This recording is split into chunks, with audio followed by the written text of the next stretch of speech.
ఒక ట్రాన్స్ పీరియడ్స్ వస్తాయా? రాదండి. తనకి ఎలా వస్తాయి? ఒక్క నిమిషం, నాకు పీరియడ్స్ వస్తాయి, పిల్లలు పుడతావు, సో నాకు నా మ్యారేజ్ చేసుకుంటావా, పిల్లలకు అందామంటే చేసుకుంటావా లేదా అంటే జెండర్తో అవసరం లేదు. పిల్లలు పుడతారంటే ఏ జెండర్ అయినా పర్వాలేదు.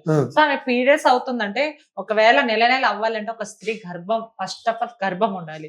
సో ఆ గర్భం ఎవరికి ఇస్తారు? ఒక స్త్రీకి, మగవాడికి ఇస్తారు. నేను ఉన్న మగవాడిని ఇంకా ఉన్నప్పుడు నాకు ఏదైతే దేవుడు ఇస్తాడో నేను అది ఆపరేషన్ చేయించుకొని ఆడదానిలాగా నేను మార్పించుకున్నప్పుడు మళ్ళీ దేవుడు ఏదైతే మనం ఇచ్చినప్పుడు పోగొట్టుకున్నామో గర్భసంచి ఉంటేనే కదా నెల నెల ఏది ఏ డాక్టర్లను అడగండి, ఆ గర్భసంచి ఉంటేనే అవుతారు.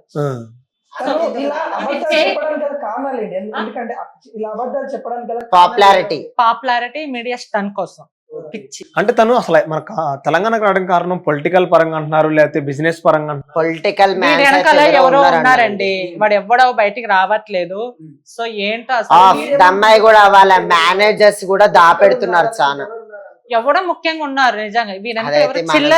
చిల్లరేషాలు వేసే వాళ్ళు ఉన్నారు. అయితే ఇక్కడ మన తెలంగాణలో తనకి ఎక్కడ నడవట్లేదని ప్రజెంట్ ఆంధ్రాకి తెలంగాణ తరిమి కొట్టారు జన. తెలంగాణ సంగతి ఆమె మళ్ళీ ఏమంటుంది, నేను తెలియక కొన్ని మాట్లాడి నాకు రాదు, ఎన్ని అబద్ధాలు. పవన్ కళ్యాణ్ ఎవరో తెలియదని తెలంగాణలో ఉన్నప్పుడు ఒక ఛానల్లో మళ్ళీ పవన్ కళ్యాణ్ ఆయన ఏంది అసలుకి మళ్ళీ తెలియంది వారింటికి ఎట్లా వెళ్ళిందండి. ఒక మాట, ఇవాళ బూటకాల మనిషి లెక్క 10 బూటకాలు పెట్టుకొని ఈ రోజు లోకం మీద 10 మనుషులకు కూడా 10 అబద్ధాలు చెప్పిన వాడిని ఎప్పటికైనా కానీ ఒక దేవుడు కానీ దేవుడు మనిషి అన్న కానీ ఒకసారి పాటించారు.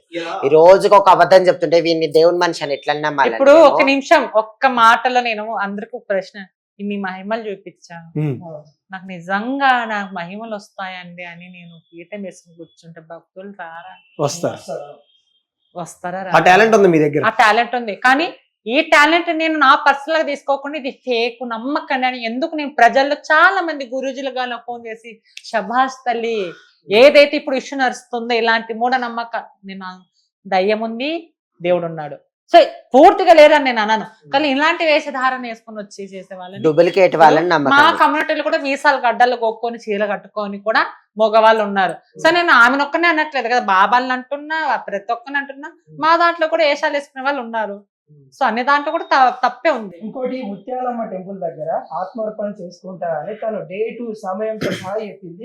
చచ్చిపోయాడు ఎవడైనా చెప్పిరాడు నాన్న, చనిపోయేటోడు ఎవడు చెప్పిరాడు. సరే అదే మాటకు నేను వచ్చి ఒక మాట మాట్లాడుతున్నాను. నేను ప్రళయాన్ని ఆపడానికి వస్తున్నా. వీడు పెద్ద ప్రళయం, వీడు పెద్ద శనిద్రంగాడు, వీడు నిజంగా తెలంగాణకి ఎందుకు వచ్చాడో తెలియదు. ప్రళయాన్ని ఆపడానికి మొదలే వచ్చినా అంటే మళ్ళీ ఈ సావేడికైనా అంటే మళ్ళీ చచ్చేటోడు ప్రళయాన్ని ఎట్లా ఆపుతాడంట వీడు? వచ్చి ప్రళయాన్ని చూస్తాడు, చచ్చేది ఒక ప్రళయమా? భూమికి బరువు దిగిపోయింది అనుకుంటాను వాడు చస్తే మాత్రం. నిజంగా చెప్తున్నాను,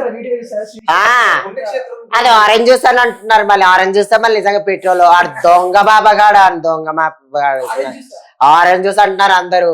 కామెంట్లలో చదవండి బాగా, మాత్రం యూట్యూబ్ లో కూడా వస్తుంది. కామెంట్స్ లో చూసి ఈమె చెప్తుంది కానీ మాకైతే తెలియదు. కామెంట్స్ లో నలుగురితో నారాయణ మేము కూడా. అంటే ఇప్పుడు టెంపుల్ దగ్గర అసలు అలాంటి చేసుకుంటారా? అలా చేయడం కరెక్ట్ అంటారా? ఒకటండి, ఇప్పుడు పిఠాపురంలో వాడే దొంగ పిఠాధిపతి ఏం కథ గురిజీ ఆయన, అసలు ఆయన పెద్ద ఏదో గాలిలో రేపు చూడబోతున్నారు, రేపు చేయబోతున్నాను, ఏం మాట్లాడే వాడు చిన్న పిల్లోడు, వాడు బాబు ఏదేదో ఇట్లా ఎంతమందిని చూడలేదు నాయన నిన్ను దొంగ. కృష్ణనాథ శాస్త్రి అనేటోడే అక్కడ లేడన్నాక ఈయనని పట్టుకొని ఇలా మాట్లాడుతుంది. అసలైన గురు కృష్ణనాథ శాస్త్రి అని చెప్పింది. అఘోరాలతో మాకు ఇంటర్వ్యూ అయిందన్న. అఘోరాలలో కూడా మన కాశీలో ఉండే ఒక ఆయన పెద్ద వ్యక్తి మనతో మాట్లాడిండు. ఆయన కూడా ముఖం పట్టుకొని చెప్పిండు, కృష్ణనాథ శాస్త్రి అనేవాడు లేడు, ఏడు దొంగ బాబా, నేనైతే చెప్పుతో కొట్టి పంపించండి ఫస్ట్ ఆఫ్ ఆల్. అక్కడ ఏదో షాకింగ్ న్యూస్ ఇస్తానంటే రేపు నాగుల జ్యోతి నాకు ఏదో గుడ్డ కట్టి పూజ చేశారు.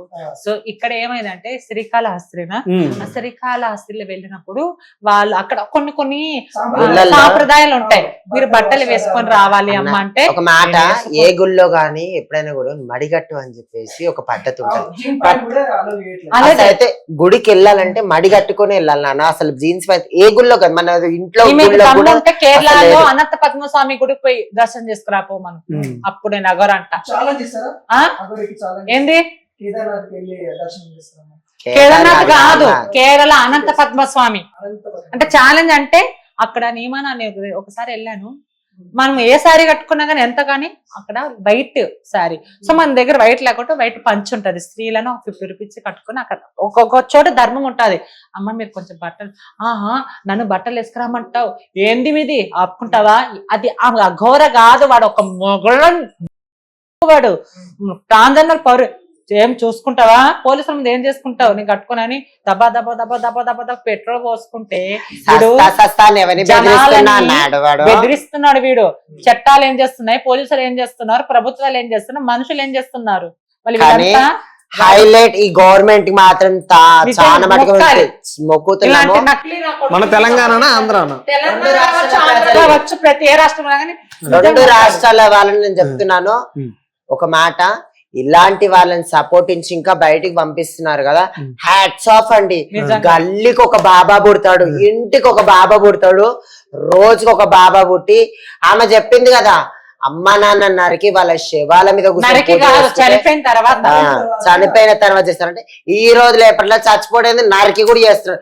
నరికి కూడా వాళ్ళ శవాల మీద పూజ చేసుకుని అమ్మ నాన్నని పొడగొట్టుకునే పరిస్థితి మన రెండు రాష్ట్రాల ప్రజలకు కన్ఫర్మ్ వస్తుందండి. ఈ మాట మాత్రం ఈ గవర్నమెంట్ వాళ్ళకి నేను చెప్తున్నా, హైలైట్ గా నేను చెప్తున్నా, హ్యాట్స్ ఆఫ్. అలాంటి బాబాలను మీరు బయటికి పంపించి వాళ్ళని ఇంకా కాపాడుతున్నారంటే మీడియా కూడా నిజంగా చేతులెక్కి మొక్కాలి. కొంతమంది నిజంగా అది మళ్ళీ అది వేస్ట్ అని కూడా ఆమెనే లైవ్, అది ఆమెనే ఇంటర్వ్యూ చేస్తున్నారు. అంటే పిల్లలని రేప్ చేసి చంపేస్తున్నారు, పిల్లలు ధ్వంసం చేసుకుంటున్నారు, ఇంత అన్యాయాలు జరుగుతున్నాయి. మళ్ళీ మీరే ఇంత ఫోకస్ చేయొచ్చు కదా. ఎవడో వేస్ట్ గాడు, వాడు తగ్గినాడా తుమ్మినాడా వాడు ఏడ్చినాడా, ఇవన్నీ అవసరమా? మన ఆంధ్ర తెలంగాణ ఇన్ని సమస్యలు ఉన్నాయి, ఎవరికి లేవు నాన్న. పొద్దున లేగానే ఇంటి కిరాయి ఎట్లా కట్టుకోవాలి, రూమ్ రెంట్ కట్టుకోవాలి మీకుండదా? పొద్దున లేగానే మా జీవనాధారం ఏం చేయాలి ఏం కాదు మాకుండదా? పొద్దున లేగానే ఆడపిల్ల ఎవడు ఏం చేస్తున్నారు భయం ఉండదా?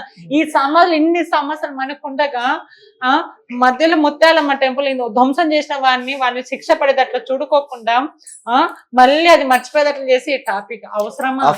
నేను చాలా అంటే చాలా బాధపడుతున్నాను నిజంగా. రేవంత్ రెడ్డి గారు నిజంగా, చంద్రబాబు నాయుడు గారు నిజంగా మీరు ఏం చేస్తున్నారు? ఇలాంటి వాళ్ళని మీరు యాక్సెప్ట్ చేయకండి ప్లీజ్. మీకు మొక్కుతాను, దయచేసి మొక్కుతాను ప్లీజ్. ఇలాంటి వాడిని తరిమి కొట్టండి సార్. నిజంగా మనకున్న సమస్యలు